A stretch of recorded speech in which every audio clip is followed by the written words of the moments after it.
galmatti sabni yaamamee waaqa kadhuuf gaafatame hin kadhuun irraa dhagahame.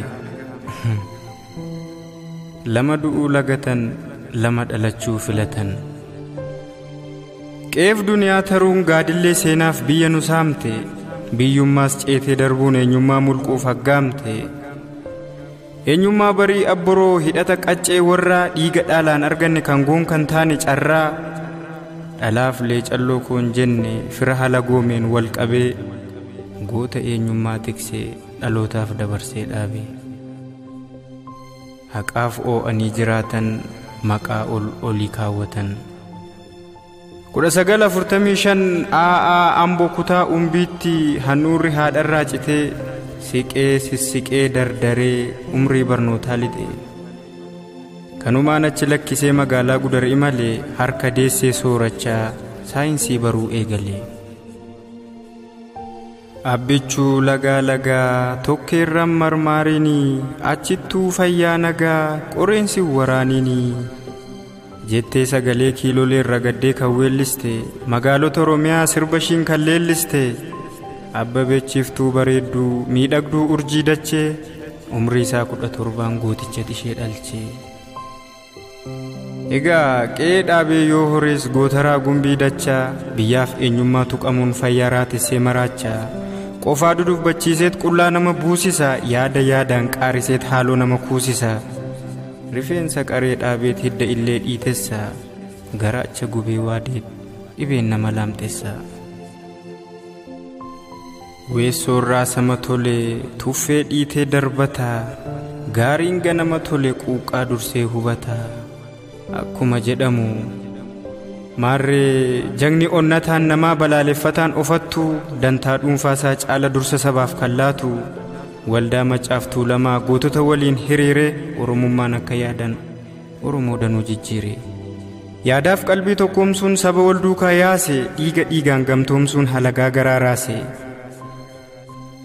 Maaliin raawwanne ree qaallichi burqaa gadaantummaa diiguuf qabsoof wareegama Oromoo bilisummaa dhugaan hiikuuf. Lammii furguggee ta'e akka buruurii furrisaa as lixee achiin bahee akka bubbee shawwisaa. Mortuuf dhortuu balleessuuf warraaqee haqaan dhugoomee haqanni baras facaase har'a dhaloonni qubee haame. Oromummaaf gaashiree seennaan karchalleetti qalee nyaachise anaa jiruun daartaniin daarayyuu biteetti baachise. Sabni dinagdeen hiyyoomee akka boquu hin buusne hojjedhaa jijjiiramaaf qarshii hireeyyuu kenne. Malaaf fala adda addaan aanteelee ye'uu baraare hamma dandeettii maraan dhabaa ofii gargaare. Garaa sabaa qabaatan garaan sabaa dhaabbatan. Adda bilisummaa Oromoof walitti qabaan aangoomee dhaaba faallaaf gidirsaan akka malee dararame. Akka qeerroo nageessoof akka adam diimaa warri bittimsee firfirsee galma mandheerirmaa. Akka roobaa buttaaf akka ayyaluu ittisaa akka ibsaa guutamaaf akka gabayyoo firrisaa. Akka baqqalaa wayyaaf akka gannanaa badhaanee akka leensee keelloof akka bariisoo dukkallee. Kan sabaaf lallabee dubbate caalmaan lubbuun gubate. Kaanis miilla dhabee kiraanchii fuleen adeeme kaanis sammuu dhabee huccuu gatee qulloome.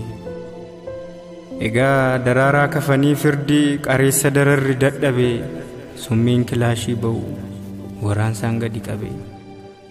1994 galgalaa'ee lafti dukkana guyyaa inni ajjeefame guyyaa amboon wareeree imimmaaniin dhiqame. Hiriyoota isaa gaggeesseetuu deemuu gara qe'ee rasaasa 3 waadamee kufee du'ee reeffa ta'e. Ijoollee faatii warraa ni galaatuu eeganii gaachan Oromoo maraa du'aan of biraa dhabanii. Iyyiif boo'ichi ka'uun amboo marri goolame reeffa gaafachuu malee waan gochaan wallaalame. Daraaraa kubbaa ijoollee abbaa qabeessaaf dhabaa lubbuu isaa galaafatte shirriif xaxinsi dabaa.